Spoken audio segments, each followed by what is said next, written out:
Assalamu alaikum, everyone.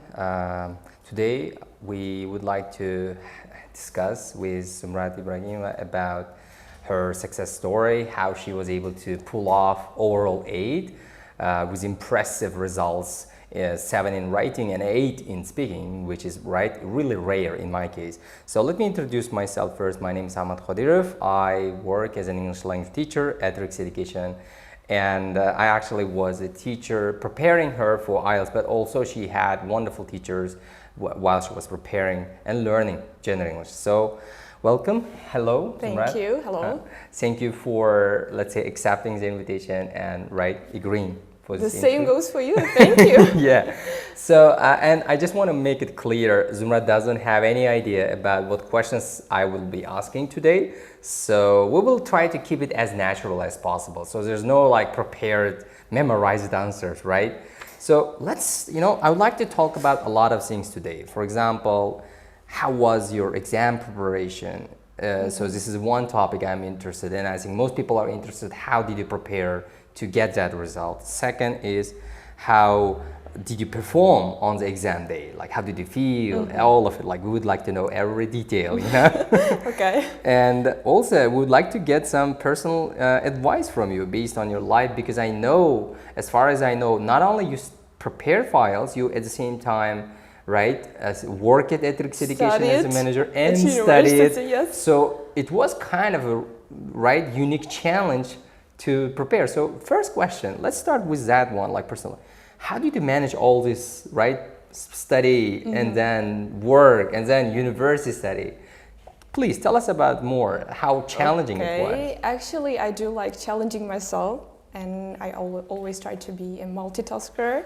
I was working there and studying at the university at the same time. That was okay for me, but at some period of time I was thinking maybe I should get IELTS. Why not? Yeah. So by nature I'm a lazy student, so I have to register at the same time, unless I wouldn't do anything. So I came to your classes, started this IELTS preparation, and it was going like smoothly. And then as our course was ending, I was really nervous, like the course is ending, what am I supposed to do now?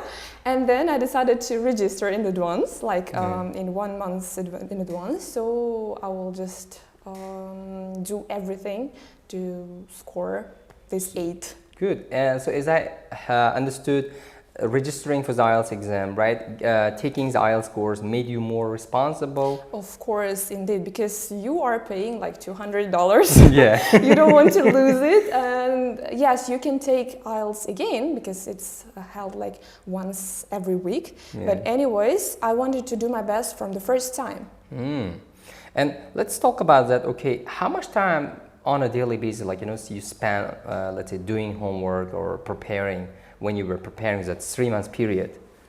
To be honest, I was a lazy student. You didn't know that when we were studying, but I was indeed a lazy student. So I would take mock tests, full mock tests, like listening and reading and writing 3 times a week. Other days I would improve my general English, because you will give us lots of handouts to improve our general English vocabulary, listening and reading, everything. So it's like at least 2 hours every day. Good. Wonderful, actually. I think being lazy, it's okay, because we're all, lazy by nature. It's just how effective lazy person you are.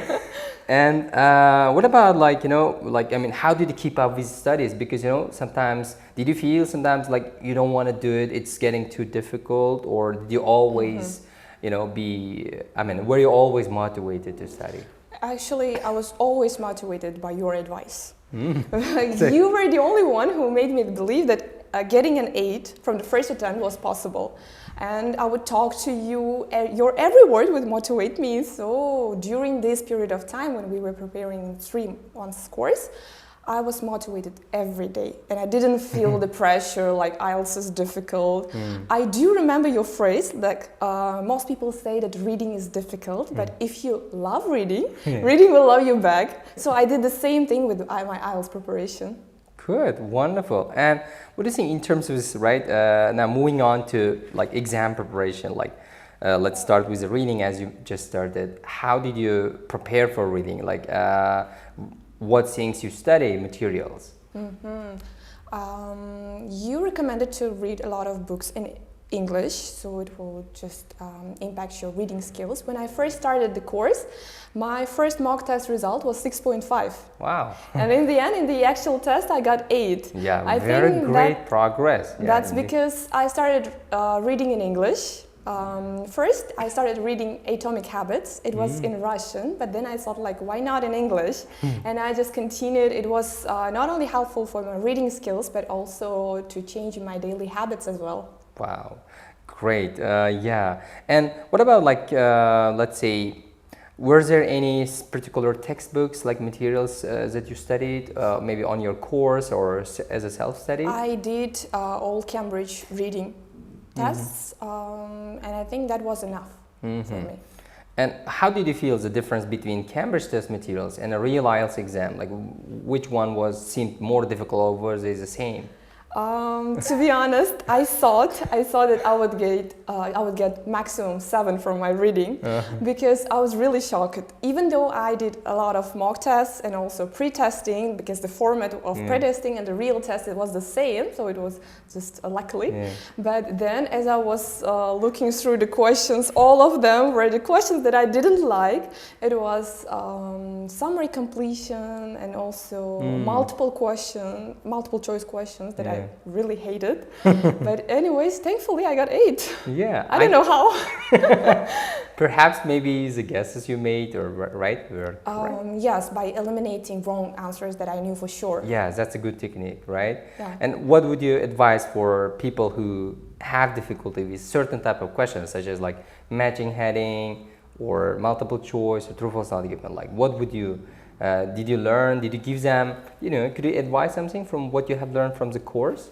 Yes, because you would always come to each of us and ask individually what kind of problems do we have, and you would also ask, like, where did you make a mistake? And you would give personalized advice. So one thing that I really liked about it, that you have to just download all Cambridge books, find this particular question, like for example, if I was struggling with multiple choice questions, I would just print all kind of questions, multiple choice questions from all Cambridge books, and I would just specifically focus on this kind of questions. Wow. Practice more and more, and it really helped. And also I would watch a lot of videos on YouTube on how to improve your skills, because I tried to get everything from everybody. Yeah, I guess you did a great job, because, right? What you did was actually called deliberate practice. Like, instead of just doing normal test practice, section 1, 2, 3, 4, you chose only one skill or one part or one question type, and you just practiced over. I think this is something that if the people who are watching struggling, they should definitely try to do. Now let's move on to listening. Listening, right? How did you prepare, and was it the easiest sections that you had, or? Yes, to be honest, yes. When I started the course, it was on average 7.5, so it improved to 8.5. I did as you recommended. I would listen to podcasts, but I cannot call myself a very diligent student. I wouldn't listen to podcasts every day or on my road or on subway as you recommended, but anyways, I tried to do something, but most generally I would focus on real mock tests, mock test listenings. I would just constantly practice, and also I used this same technique that I used for reading. Like, if I was struggling with, again, multiple choice questions, I would print all these worksheets and work on them. Good. And now, moving on to the writing, right? Like, some people call it the problem section. So, how was it? Like, what did you prepare? And actually, do you actually love writing, or was it I'm very fond of writing. And as I'm majoring in translation, I have to be very creative in translating the text. They must sound as natural as possible, and you should also read a lot to sound natural. So I really like writing. Sometimes in my free time, when I was younger, I will just make up some stories, try to be creative. So writing wasn't very difficult for me. And I remember your words, like, just imagine that your reader is a kid, 6-year-old kid. So I tried to be as simple as possible. Yeah, and some people use so-called idiomatic, like idioms a lot, right? High-level vocabulary, hoping to get high score. What's your take on that? You know, what do you think? How, let's say, accurate this advice is? You know, if I start talking, there are a lot of examples from your course. Like, if you give a pen, pencil, and a marker for a kid, they will just think that this is a tool to write. They can just paint on the wall, or they can write anywhere that they like. But for professional users, for adults, we know the difference between a pen, pencil, or a marker. So I try to stick to this rule. Like, if you don't know the accurate definition of this word or the usage of this word or collocations, I just try to avoid using this kind of words. I only use the words that I'm 100% sure about. Wow, very good. Like, yeah, here's I guess clear advice. It's like understanding when to use the pen, when to use a pencil, and right, like eraser. It's like understanding when to use a word. It's very important, important. Great. And what about like this practice? You told me that you practice like 3 times a week. Yes. Was it all these 3 months, or were there some some particular days that you didn't practice, or like how in general you approach this IELTS practice? I'll be honest, as I got my results, nothing to hide now. During this 3 months course, I wasn't very diligent, as I already told you. I would do the mock test when you yourself printed. So we were obliged to do this. We were obliged to show you the homework, unless we would stand in the corridor and finish it. And I started preparing really hard in the last months. After the course, I took 1 month period to work on myself, work on my skills to improve it. And during that month, I would do at least 3 times a week. Otherwise, I would do it every day. Yeah. And was the last skill speaking, like, you got this wonderful, impressive 8, Thank you. Really, really rare, actually, not only, I mean, I don't have an 8. I mean, I got last time, So, I mean, what would you advise to people? Should they just need to study some books to improve their speaking, or is there a better approach to that? Studying books or listening to other people, I think that's not enough. Yes, it would be really great to listen to other people's like podcasts or interviews and to steal ideas, as I call it, like stealing ideas. This is what I do. Because sometimes, even though I know the word, I just forgot to use this word. And when I hear other people using it, I'll just it refreshes in my mind, and I just use it. And also, I would talk to myself in front of the mirror. I would just pick up one topic, environment, or just I would be like a beauty blogger. I'll be honest, and I would just talk to myself in English only. And I also started thinking in English. So it helped, right? Thinking English. It really helps. Yeah. So it wasn't difficult for me to generate ideas in the real test. So is there any advice that you could give for people who have, like, say, I don't have any idea for this question. I mean, I really have problem with idea generation. So what would you recommend? It solely depends on themselves. There are tons of books where you can just pick up these ideas. So they should read books. Read books, maybe for ideas, or just fiction books. Yeah, and what do you think? Like, you obviously you did that, even though you didn't, you were not diligent, as you mentioned, but you did, you probably did. I mean, you had this probably solid foundation, right? I mean, before IELTS preparation, you obviously learned English. So let's talk about that experience, because I think it played even bigger role in your preparation. So when did you start learning English, like, for the first time? Oh, it was like years ago. When I was studying at school, I was in 9th grade. I started learning English because it was necessary for everybody. And I studied till intermediate level, and then I gave myself a break. And after that, I came again to 2 weeks, started again because I had to enter the university. I got my SEFR and also had a break. And then this IELTS course, I studied advanced for 2 or 3 months just to refresh everything. And then I came to your courses.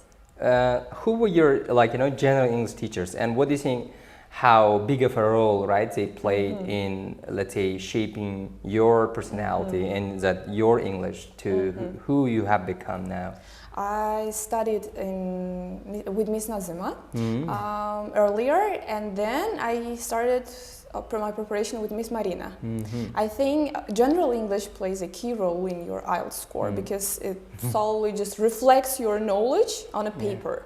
So improving your general English is very important. And one thing that I really liked about RICS is that it not only gives knowledge about general English, but it also improves your horizon, broadens your horizon. Because in each unit, like reading texts, listening exercises are included, just like in IELTS. Yeah, like all skills, right? Yes, all skills because from most beginning. people, you know, I talk to, they think that general English is just grammar. But no, it's not only about what grammar. is it? Like, can you tell us like how they can improve their general English? What they should do, like, you know, for people who are watching us? They shouldn't focus on one particular skill. Yes, it's always good to improve your weak points, but anyways, you should focus on all of them. By the way, grammar is also very important. Because, of course. Yes. I mean, grammar is important, but they should not, right, forget the other skills. About other skills, yes. Some people just focus on grammar, on writing, and forget about speaking. They have maybe they have from grammar and other skills like upper intermediate level. But when they come to RICS and I ask them, can you tell me something about yourself? They will be like, I cannot say anything. I'm not able to speak a word. So they should focus on each skill. I think you made a clear point because, like some students, I mean applicants, prepare 1 year for grammar and then they start IELTS. So I guess, right, it's the approach you took, starting from general English, level by level, right, beginner, elementary, is very important. It takes a lot of time. Yeah, and it takes time, right? And interesting question, like we know that there are students who do the homework that teacher gives, and there are students who do not do that. But do you think that just doing the homework, right, teacher's homework is enough, or to be able to achieve such a great result, a student should do something on their own? I think if students want like 6 or 6.5 just to enter, that would be enough. They don't have to just stress out and do additional materials or researches. But if they want higher results, because sometimes if you get 7 and higher, most universities will provide you with a great scholarship. But if they want to get higher score, they should also do self-study. They should consult their teacher on which materials they should use, or just personalize it, plan for them for their IELTS journey. The same happened to me, because you gave the list of the materials that we can use, authentic materials only, reliable sources. So I did a lot of self-study. And what things, like particular, like maybe what is there some channels you followed on YouTube, or like some websites or some magazines that you have read? What things you did as a right form of self-study? I really like it Guardian Weekly for reading and also for ideas generating. As you share it with all levels, starting from intermediate was easy, I moved to upper intermediate. If upper intermediate was easy, I moved to advanced. And then I finished it listening strategies. At first it was really difficult, but I clearly remember you telling like in mock test it will be difficult, but in real test you will thank me later. And also I read a book by Pauline Collin, IELTS Success. The Key to IELTS Success. The Key to IELTS Success and top tips for IELTS. And YouTube channels like IELTS Speaking Success with keys. And Simon's videos about reading tips. They were really helpful. Good. And okay, then maybe I may have forgotten to ask something. Is there anything that maybe you wanted to share? You wanted to say something that something you have used, something you have, someone who played also a great role. You know, you are welcome. Maybe if I have, let's say, forgotten to ask. Okay. Anyways, I'm really helpful to everybody who surrounded me. and especially to you, Mr. Ahmad, because you were with me these 3 months and always guide me towards this aid, and you would motivate me every day. And now I have a dream like to be a teacher like you, who would always stay motivated and motivate others. And also I want to thank the whole RIG staff, because they were all the one who like really believed me. Zumrad, you will score great. Yeah. And I think it was really helpful. And really? Also my family, because yes, let's talk about your family, right? Because everybody in my family speaks English, so it was only natural for us to speak English and to take IELTS. And there was a little pressure for me, because my mom would say, you should be the one who will get 9 from IELTS, and she was expecting at least 8. But anyways, even though it was a pressure, I'm really grateful to my mother. Yeah. Because she would always support me and just explain how knowledge is very important. As we understood, the right environment, right, in your workplace, at home, it's very important, right? Yes, sure. And speaking of this environment and stuff like that, even though, right, you're now, let's say, planning to become a teacher and like, let's say, right, possibly cracking 8.5, but do you, you know, sometimes we had this right quote in our lesson a lot, like life is not about only IELTS. Yes. Because if you look at the internet nowadays, people are not impressed by the 7 point anymore. I mean, it's just, I understood it. You got 7? Ah, okay. But I remember when I was a student, I had a teacher who had 7. And it was like, wow, like my teacher had 7. So what do you think about this trend, like becoming kind of IELTS mania, right? Like in Uzbekistan, you know, because, you know, do you think it's a positive, or will you maybe after cracking 8.5, do you have other more important goals? What are your in general life goals? Like what are you planning to do? You were right about this one. It really disappoints me. Before getting IELTS, if I tell anybody that I know I speak English, that they would ask me like, what's your IELTS score? We should just say that it is becoming very common question, like what is your IELTS score? If you say like 7, that's fine, that's okay, this is what everybody scores. And if you say 8, then they will be like, oh, she has an 8. And I really hate this thing about our community, that we are only IELTS oriented. IELTS must be something that will help you in the future, like career, but it is something additional. This shouldn't be your primary like aim, goal in your life. I'm aiming for like greater things, maybe learning another language or acquiring another skill. And I don't want to rely on my IELTS, solely on my IELTS, because as you said, 7 at that period of time was really impressive score. But nowadays I think people are getting accustomed to the term of IELTS. They are learning more kind of keys and secrets to IELTS.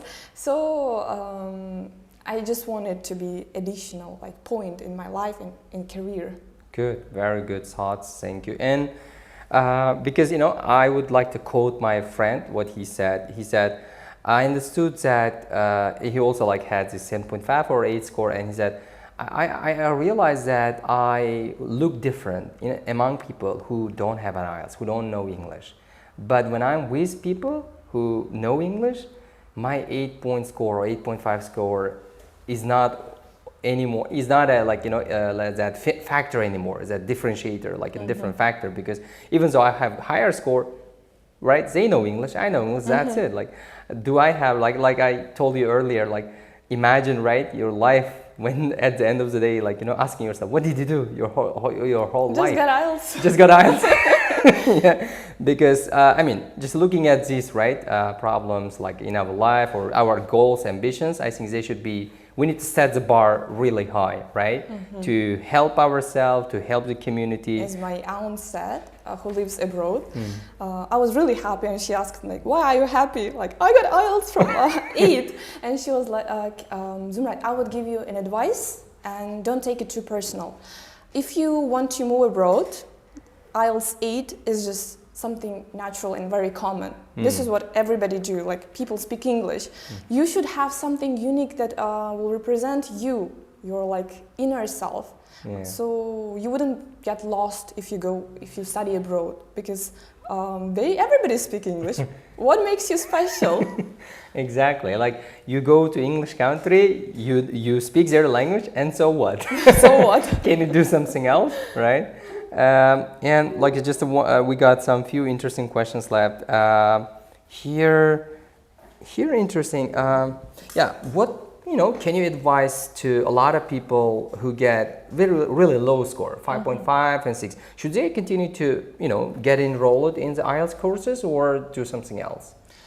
It's better to improve their general English, because taking the IELTS course again and again wouldn't help or wouldn't matter if they are not doing anything about their general English. At the start of the course, you told us, like, you recommended us to do like this plan: 3 times a week IELTS preparation, 3 times a week general English, and then you would personalize it according to your results. If you need more work on oriented on your general English, you would change this plan.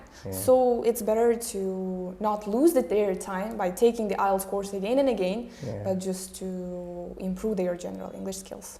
Wonderful, great advice. Because one method doesn't work for everybody. And like now, let's talk about the final topic, exam day. I think. So when did you pass? By the way, is it 4th of June? 4th of June, yes. Okay. And let's take us through that day, from the moment you wake up or the day before. How did you spend the day before and in general? A week before, I would focus only on my speaking. I would listen to model answers and try to pick up something, and also I worked on my speaking skills, because even though they were okay, but it wasn't according to IELTS format. As you gave me recommendations, I would talk like 2 seconds in part 1 questions and then I improved it. So I would listen to speaking answers only, and during the exam day I didn't do anything related to IELTS. I would just focus on myself, had a great breakfast, with a great mood I entered.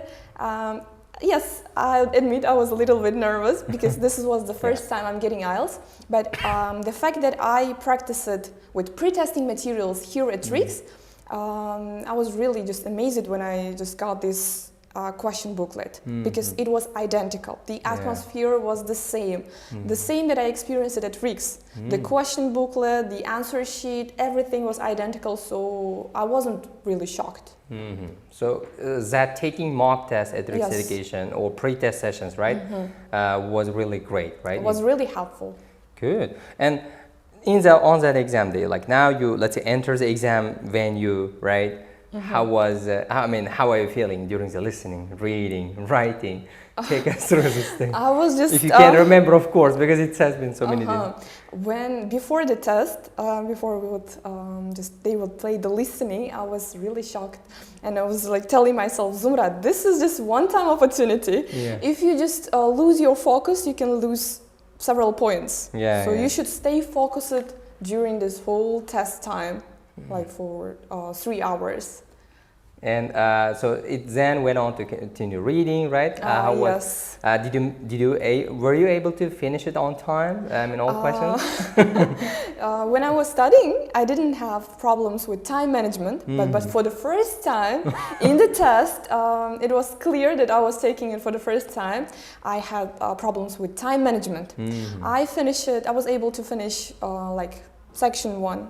Part 1 questions in reading, like in 13 minutes, then I moved to part 2, it was okay, but I was stuck in part 3. I was reading the text and I didn't understand anything. I was reading again, didn't understand anything, so I looked at the time, I have 5 minutes, but I didn't start answering to part 3, and then I just understood how important time management was. So, interesting. Then, based on your experience, what would you recommend to other people who would on time management, so that they can prepare better next time? I would just quote your phrase, don't overestimate yourself and don't underestimate yourself. I think I overestimated my time management skills, as I didn't have any problems during the test. Yes, during the test it was like unfamiliar for me. So that's why I had problems. Don't overestimate yourself. Getting ready, Yes, expect the best and be ready for the worst. And like now, speaking of like now you passed the test, right? How about the speaker? Like, do you remember the name of your examiner? Yes. And how was the speaking day? And the speaking day, it was like 5 days before the actual test. I registered to 31st because this was the only available date for face-to-face speaking. I had like a bias in my mind that face speaking you will score greater. Maybe you will have some problems with connection if you choose video call. But then I understood that this is just identical. The same goes, you don't have to bring your laptop or you don't have to set your internet, everything will be ready on that day. My examiner was Mr. Alex. Most people are afraid of him, but that's why I was really nervous when I first entered, like as he was introducing himself. But then I understood that it's just a normal examiner like others. Yes, it depends only on your skills. Exactly. Yes. Yeah, I'm glad that you had an Alex to show that it puts that extra, I don't know, great like benefit to your score, like 8 with an Alex. Wonderful. And now after exam, you're waiting for your result. Did you expect such a result, or was it a little bit of surprise to you? Or okay, after the exam, I would just calculate possible scores that I can get. Like, I knew for sure that my listening will be 8 or 8.5, and I was hesitating about my reading. I would just calculate over and over again, like maybe my overall score will be 7, maybe it will be 7.5. If I get too lucky, I would get 8. Yeah. Before the test, I will just make predictions. If I want overall 8, I should get like 9 from speaking, 9 from listening, reading, and maybe 6.5 from writing and speaking, because we did these calculations, like yes, I would calculate them all the time. And after this test, I did the same thing. I was expecting like maybe overall 7.5. Yeah. After the test, I was underestimating now myself, and I was really nervous. And I persuaded my family members and also my colleagues to not ask about my IELTS. Yeah. I will tell you if I'm satisfied with my results. Otherwise, if I'm not telling you, don't ask me. I think this 13 days period is very stressful. Yeah, interesting. And speaking of that result, you actually, 2 of your group mates also pulled off overall 8. Like Islam and Igirim. Yeah, Islam and Igirim. It's like first time 3 people getting 8 overall. Do you think that like group having such a strong candidates, like students, somehow played a role in your preparation? Of course. When I first heard that Islam got 8, I was like, wow, that's so impressive. Now I want another 8. And then Igirim took the test. I was really sure about her because she was really really hardworking. Yeah, hardworking student. And when she got her 8, I was like, now I have to get this 8. Everything is possible. These 2 students actually motivated me, and they proved that getting an 8 from the first attempt, like I did, was possible. Yeah, like Japanese people say, if you have, if there is someone has done it, you can do it too. If no one has done it, be the first one. Be the first one. Good. And just a final couple of questions. How important is it that self-esteem, right? Confidence in your skills, in your knowledge, ability on the test day? Because imagine you don't believe that you can get an 8, right? I think it would be really difficult. What's your own opinion on that? You should be confident, not only confident about your skills that you now possess, but also confident about the skills that you can get in the future. You shouldn't lose yourself during this preparation time. You should just grab your journey path and go towards it. Just be confident. It's not a very great deal. Yeah. Everything is possible. So, and like final, good recommendations for like people who are watching. It is sometimes difficult for most people to study and focus. Is there anything that you also like, what things you did in your spare time to kind of reward yourself for the hard work you put in? Rewarding yourself, I think it's something that will motivate you towards your final goal. Yeah. And I said myself, like, if I get IELTS, I would do this kind of things. I would buy this thing and etc. And I actually did this after I got 8. But in order to score this point, I had to sacrifice my spare time. during the preparation. 2 weeks prior to my exam, I will just delete all social media applications, Telegram, because I knew that even though Telegram is for exchanging messages, you told me that if you focus too much on Telegram, if you start sending like unnecessary things, it will not be just for message exchanging, it will be social media. So I had to delete Telegram, Instagram, TikTok and other things. And so I would use my laptop only for for mock tests. And then after the test, I was able to reinstall them again. Good. And let's talk about your final recommendations, like to people who are watching who want to now maybe just start their IELTS preparation. What are your maybe top 3 or recommendations to them?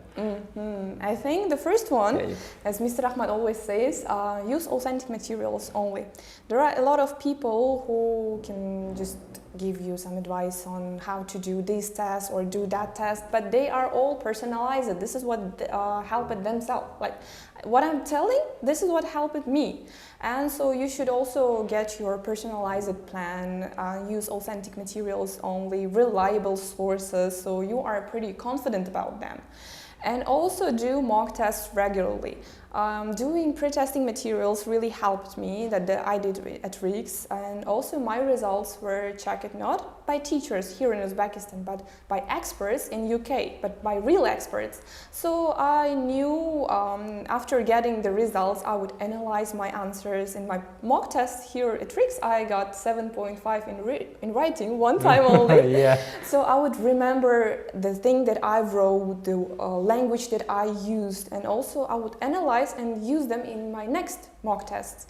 And also just be a good self-study student.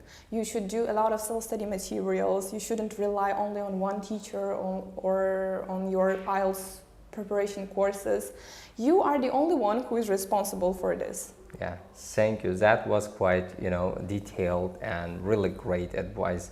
And so I would like to thank you. If there are any, actually you already expressed your gratitude to your family, but if there is again, maybe your family or friends, or maybe there was an IELTS buddy that helped you to push you to the limit. So you're welcome to your final thoughts, final says, and I would like to thank you before that. For just giving this wonderful speech, just sharing your, let's say, secrets to other candidates. It was just my IELTS journey, as Mr. Ahmad said. I'm really grateful to you, the best teacher ever, Mr. Ahmad, and also my family and colleagues again, Ms. Zumrad, Mr. Azmjon, who would always motivate me and say, Zumrad, you are able to pull off that great score. So thank you too. Thank you too. Thank you everyone. Have a great time. Best of luck to your preparation.